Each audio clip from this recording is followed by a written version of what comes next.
What if I told you that if you took a certain vow, that it will guide and direct you towards success without question and without a doubt?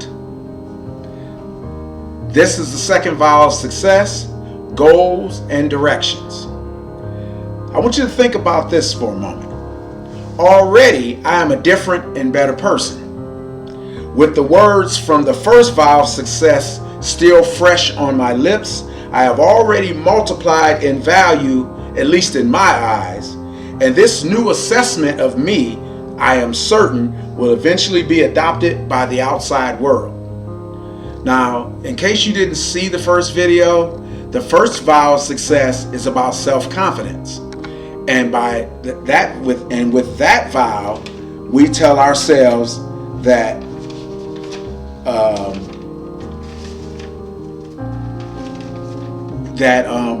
we never will we belittle ourselves.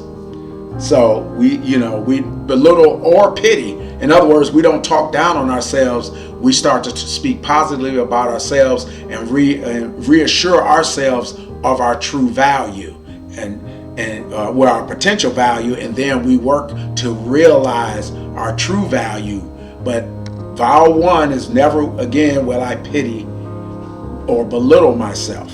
So, having learned that first vow and really believe in it, we now know we are of value. But not more importantly, now we know a great truth. The only valid price tag is the one that we attach to ourselves. We tell the world what our value is. But if we accept the value that the world gives us, we might find ourselves in an unhappy place. If we price ourselves too low, the world will agree. They'll say, okay, if that's where you're at, we understand. But if we price ourselves with the very best, the world will also willingly accept that value. Now, I'd say that, you say that, I say, and it's up to you, I don't know, depending on what your beliefs are, but I often say, thank you, God, for placing this information in my hands, in my knowledge, in my awareness. Now, with me adopting that new mindset, that became a new turning point in my life, and I decided that I would not walk away from the challenge as I've had so many times in the past. I, like most people, have probably done my fair share of quitting on certain things when I found them to be difficult. Now, I think that everyone's pilgrimage through life, they're going to come across holy places where one is made to feel kinship with the divine. Now, there are holy places. I mean, there are churches, of course, churches, synagogues, whatever holy place that you might find. But sometimes there are other places, not so much man-made built, but places in nature. There may be a certain park that you like to go to, especially one of those that might have a natural waterfall, we have Mills Creek, where there's a small waterfall, but it's just so soothing, and it's so majestic, and it's so spiritual to be there. There are bigger waterfalls, like, of course, Niagara Falls, one of the biggest in the world. And I'll tell you, if you've never been there, you should go there. And it's a lot of energy there with all that water going over the fall constantly. There's so much energy. There's so much awe in it. I know I've gone there multiple times over the years, and several times a year, because I just find the place so spiritual. I mean, yeah, a lot of people get tired after a while. They may find it. I mean, there's a lot of man-made attractions around it, and I do enjoy that too. But there's nothing like when I take some time and quiet time at different spots around the falls, both on the Canadian side and on the American side, to just enjoy the energy of all that water, the energy of the falls. So I feel a great kinship with the divine when I am in a place like that. Now, There are other places. I mean, you might go to Grand Canyon. There's places, Las Vegas, where you're in the mountains, in the midst of the mountains, and these are places where it seems like the heavens, seem to bend low over our heads, and the angels come and minister to us. These are what they call in the old times as places of sacrifice, meeting grounds of the mortal and immortal, tents of trials and great battles of life's wages. All that to say is, the sky is that ceiling under which we all experience in life's struggles, life's the journey that we're on, the difficulties, the highs and the lows, the valleys, the trials, all of those very eloquent words used both biblically and otherwise to describe life's challenges. But it's important to remember that our defeats of the past should always be forgotten, even when there's pain and heartbreak involved with those.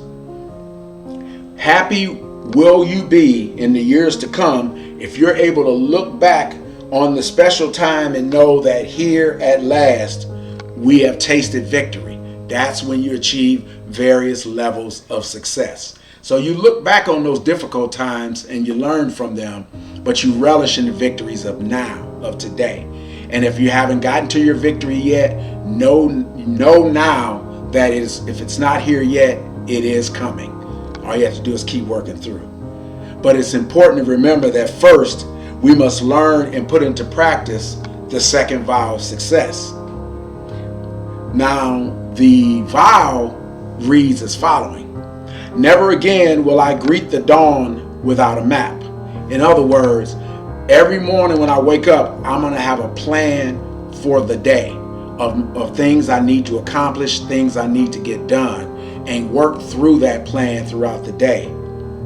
Because if it's important to set goals, and then based on those goals, you create a set of objectives to reach each one of those goals, and then you go through those on a daily basis, and that's how we achieve forward progress towards our goals, which lead to the success that we desire.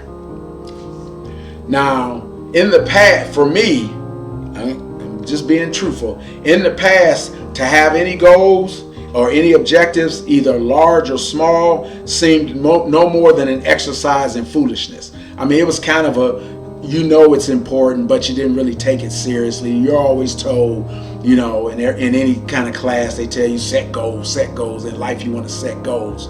But I did it basically loosely on what was exciting to me at that moment. There were no long-term goals, and there were only a handful of objectives loosely tied to those goals to work towards that.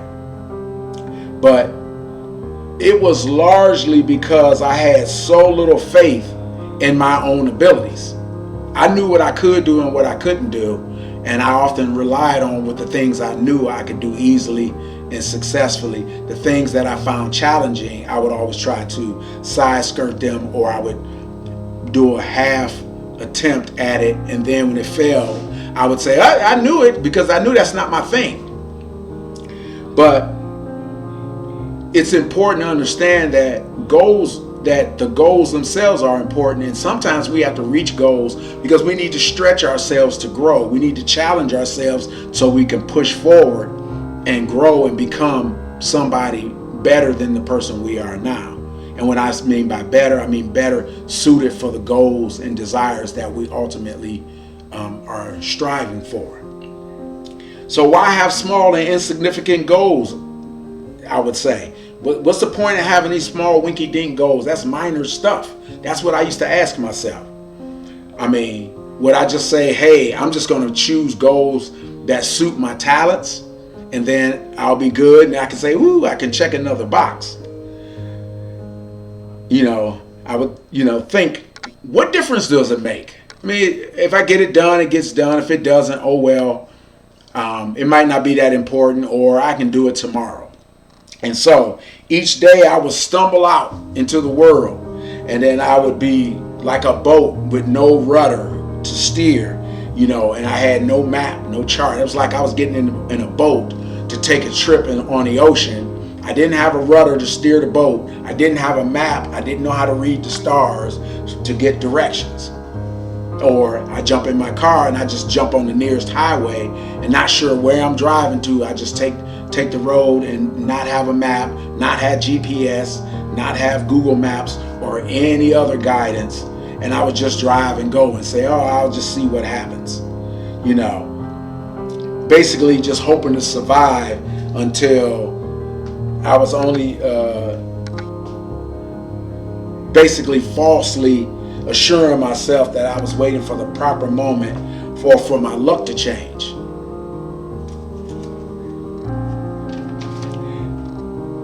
But I never really believed for a single moment that anything in my future would be anything different from my past.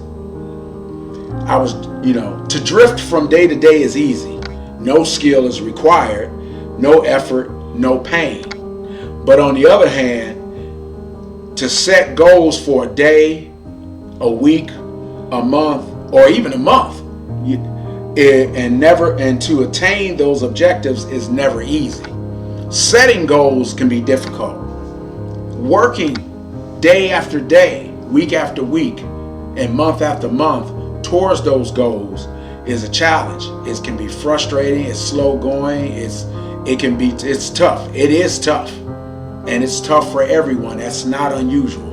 A lot of folks are taught that when things are hard or difficult, they say, oh, you must be doing something wrong because it's not supposed to be hard. If it's the right thing to do, it should come easy, which is far from the truth. Most times the right thing to do is never the easiest thing to do. And so tomorrow tomorrow I will begin my new goal setting. Day after day. I just said that I'll do it tomorrow. And so I didn't know that I was actually marking off on the calendar of fools. Okay. And blind to my foolish faults, I was wasting my time in deliberation. But I think for you can avoid that. And so you want to avoid that sort of thing. And you want to put procrastination away. And these vows, this one, the previous one, and the rest will help to clear that up for you. I believe so. At least it has for me. Because the funny thing, there is a very, very small distance between what's late and what's too late. Very small. Because sometimes you're late, but it's not too late. And then before you know it, it's too late. So, that vow, never again will we greet the dawn without a map. So you say, never again will I greet the dawn without a map and set goals and objectives. Okay? So procrastination and not setting goals is sort of like living in a fool's alley. You always intend to make a new and better life, but never finding time to set about actually doing it.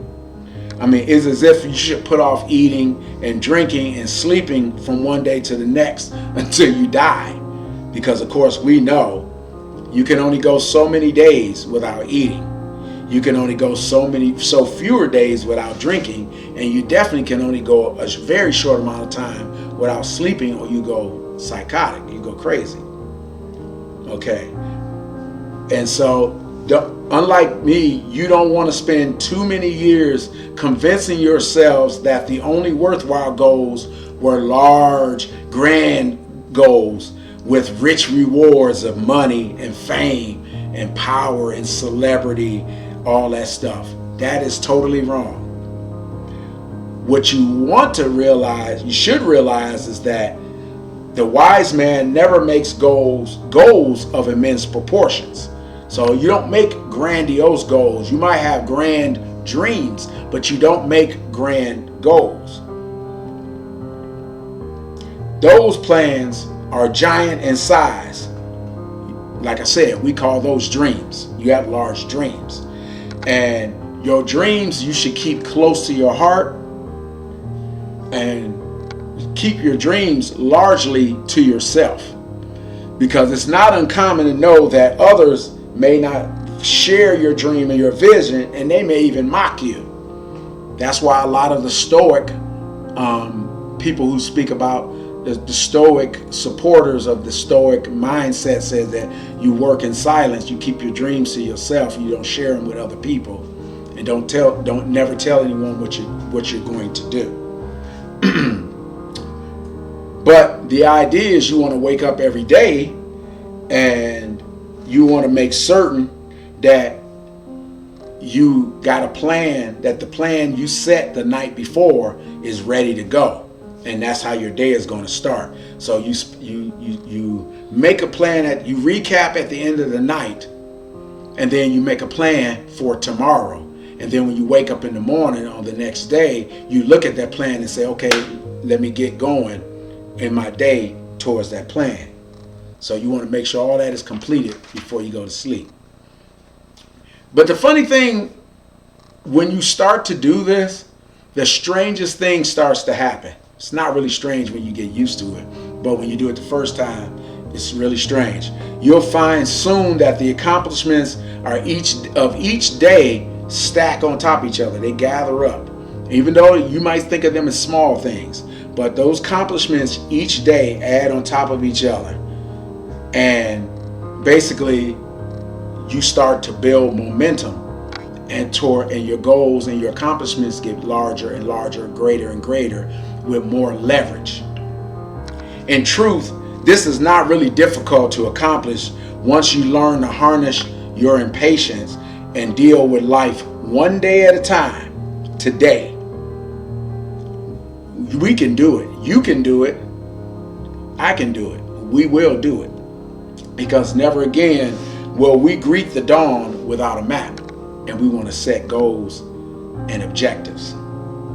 Now, I want to say this. The victory of success is half won when one gains the habit of setting goals and achieving them. I mean, even the most tedious chore will become endurable as you go through each day, convinced that every task, no matter how small or boring, brings us closer to fulfilling our dreams. If you're truly following goals and objectives set by your dreams, that's exactly what happens.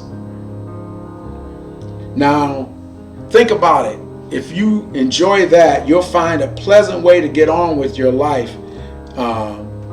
For if every morning when you were presented with no new joys, no new happiness, nothing new and wonderful and exciting happened, and throughout the day you fulfilled all your goals, and then when the evening comes, the end of the day comes, you find that, say you didn't achieve any new goals or any new pleasures, and you only thought about your goals. You didn't do anything, but you only thought about your goals. It would not even be worthwhile to even get dressed in the morning if you're going to just spend the whole day doing nothing, not accomplishing any goals, not checking off any of your objectives. It was truly a day wasted. But I am now convinced that even with like children, when children are playing, they don't think about the struggles of the world. They don't think about joy. And a lot of kids, even they know they got chores at home or homework, anything like that. At the moment when they're on the playground playing, they're not thinking about any of that stuff. They're thinking about whatever's going on in their play, whether they're playing by themselves, with one other kid, or a whole group of kids. They are very much in the moment when they are at play.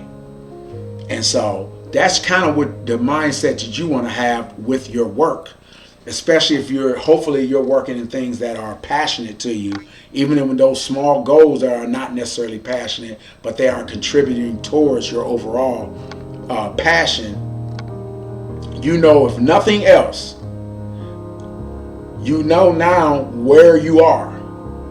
Also where your goals want to take you from here to here. But to get from here to there, you need not know all the twists and turns of the journey to get you from here to there. A map helps. But remember, God is funny. You can plan, you can have goals and objectives all day long. You can create the most elaborate plans out there. But if God got a different plan for your plan, you may find some twists and turns in that journey. But it is part of the journey. And so what is important is that you embrace the first vow. So you never, don't belittle yourself, and you build that self-confidence in yourself.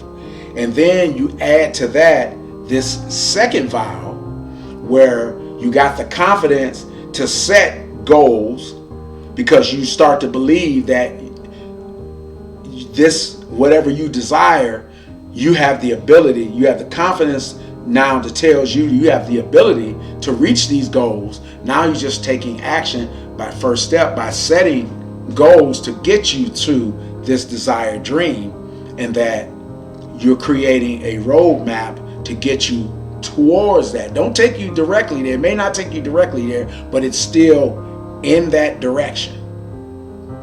Because even a map can be wrong. Even nowadays, where we got GPS and all of that, and everything's very accurate, satellite, it can't take into account if 2 hours earlier there was a bad accident ahead of you, and so then when you get there, the road is blocked because of this accident or fire, or say you're in one of those areas where there's cliffs on both sides and there's been a landslide. So even with GPS and a map, we still don't know if something can temporarily block the road and still create a detour, if you will. Okay, but the important thing there is, even when that happens, you don't look on that, with any kind of sadness or frustration, because people often do when the best laid plans don't work out right. It is frustrating, but you got to understand that that's part of the journey, because as I like to say, you got to go through some stuff to grow through some stuff. And I think that's when God puts those things in front of us. That's what they're there for, to teach us something so that we can grow, learn, and grow from it. But no matter what you did today, tell yourself, let's declare right now, tomorrow I will have goals, and the next day, and the day after that. For never again will I greet the dawn without a map, and I will set goals and objectives. Now, you may have found yourself in a situation, you may still be there now, where you've bargained, if you will, in life, and you receive a penny, or I'll say you're receiving a salary, income, or hourly wage that was less than what you desire. It may not be where you want to get paid.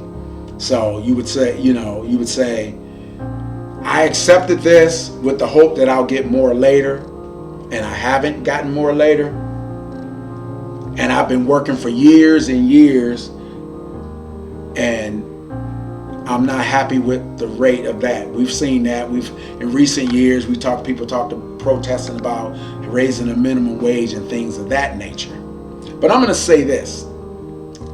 Once I did bargain with life for a penny, and life would pay no more than a penny. But my years of working for slaves' wages have ended. That's a declaration we have. And what that means is basically, if you're not happy with the income level you're at now, you can't wait for somebody else, like your boss, the company you work for, or the government to give you more. You have to do things to make yourself valuable so that the world will give you more by giving to the world. Now, I know that whatever wage I had asked of life would have willingly paid it. But because I accepted this is what I got. Now, if I don't no longer accept this and I want more, then I do what I need to do to get more, to be more valuable, and then I will get more. Okay. Now, here's a little bit of creative license, a little bit of eloquent speaking. The sun is not shining on me so that I may reflect with sadness on yesterday. The past is buried, and I almost allow myself to be buried with it. But no more tears. Let the sun's rays shine on tomorrow's promises, and on me, and on you. Basically, what that's saying is,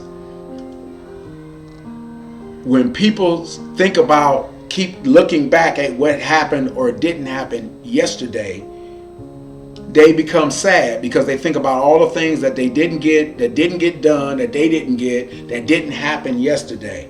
But you have to bury the past every day, not just your long lost past, but every day. Tomorrow is gone. I mean, tomorrow hasn't gotten here yet. Yesterday is gone. We can learn from yesterday, and then we can take that and move forward and live today, and then prepare for tomorrow.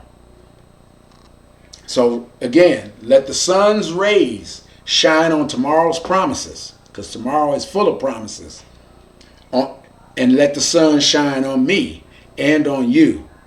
So never again will we greet the dawn without a map. So sit down, make your goals, create some objectives to reach those goals, and be ready for tomorrow. Well, this one's a little longer, but I hope it wasn't too long. I hope you found it valuable. And I look forward to the next video where we're going to talk about enthusiasm. Take care.